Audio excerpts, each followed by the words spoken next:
Portland, Maine is a booming port and tourist center, but in South Portland, access to transportation is limited. The Greater Portland Council of Governments is testing a citywide shopper shuttle to help with grocery shopping and access to food banks. There's a lot of transportation issues here. Maine is cold, and when you get to the bus stops, there's no shelter except at the downtown one. But then people live a good distance from the bus stop.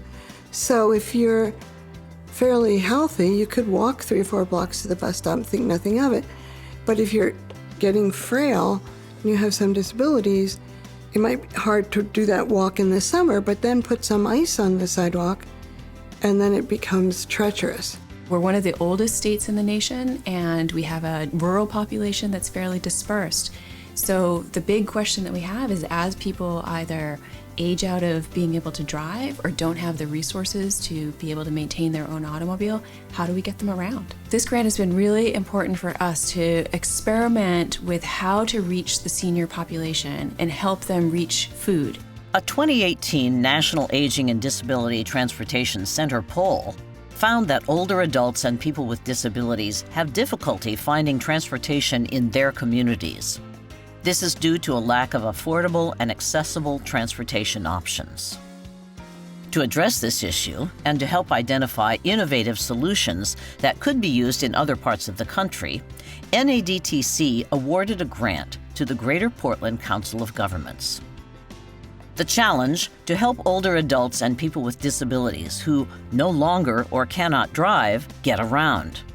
To help them get to the grocery store, to medical appointments, and wherever else they may want or need to go.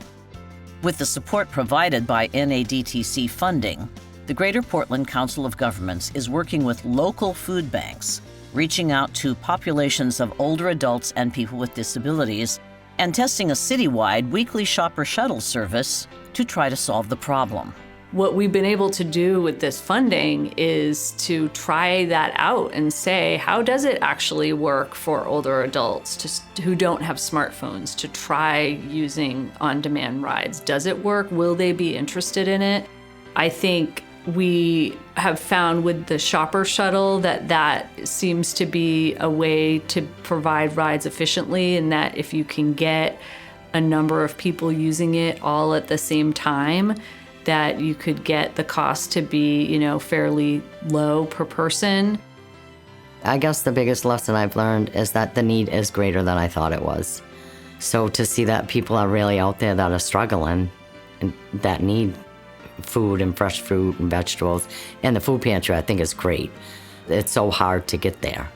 It's kind of off the beaten path. The Portland Food Cupboard is working hard to make transportation and food accessible to older adults and people with disabilities. The weekly shopper shuttle service helps. We are not on a bus line right now, so that makes it difficult. Some people cannot get here, and that's a problem. Becky Johnson's son is autistic. For a special needs child, waiting at a bus stop that runs only every 2 hours is difficult and often unrealistic. With Becky's limited income, a ride service used by Greater Portland Council of Governments to connect people who do not have smartphones with rideshare services is a huge help. Without being able to depend on this service, families like mine wouldn't be able to have access to basic needs like food, personal necessities, and just basic things we need for our home.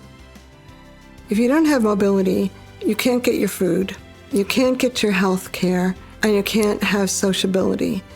And so that's not really meeting your quality of life needs. So mobility is key to being able to successfully stay at home and to be healthy mentally and physically. To work with NADTC and have an ongoing dialogue about how we do this.